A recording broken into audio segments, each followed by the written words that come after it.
All'indomani della denuncia fatta da un'altra sigla sindacale sulle carenze di organico in cui versa la Polstrada di Pordenone, vengono confermate ancora una volta le previsioni del segretario generale regionale dell'UGL di Polizia Raffaele Padrone.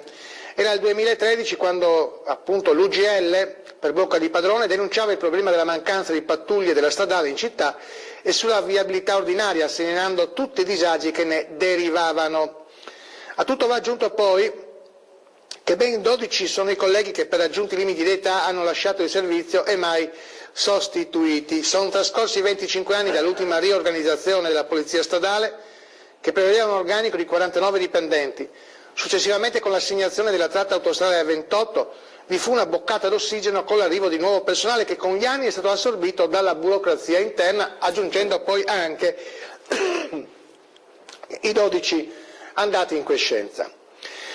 Purtroppo incalza a Padrone il particolare momento sociale che vede numerosi automobilisti circolare sprovvisti di copertura assicurativa, una volta problema solo degli stranieri, oggi anche dei molti italiani, necessita di una capillare presenza di uomini. Su un ultimo punto il sindacalista dell'UGL è assai critico e punta il dito nei confronti del dirigente del compartimento della Autostrada di Trieste, Luciano D'Agata, interpellato più volte per un faccia a faccia con i sindacati riguardo l'utilizzo e la gestione delle risorse umane. Proprio l'UGL infatti ravvisa una mala gestione del personale presso il distaccamento di Spilimbergo, dove spesso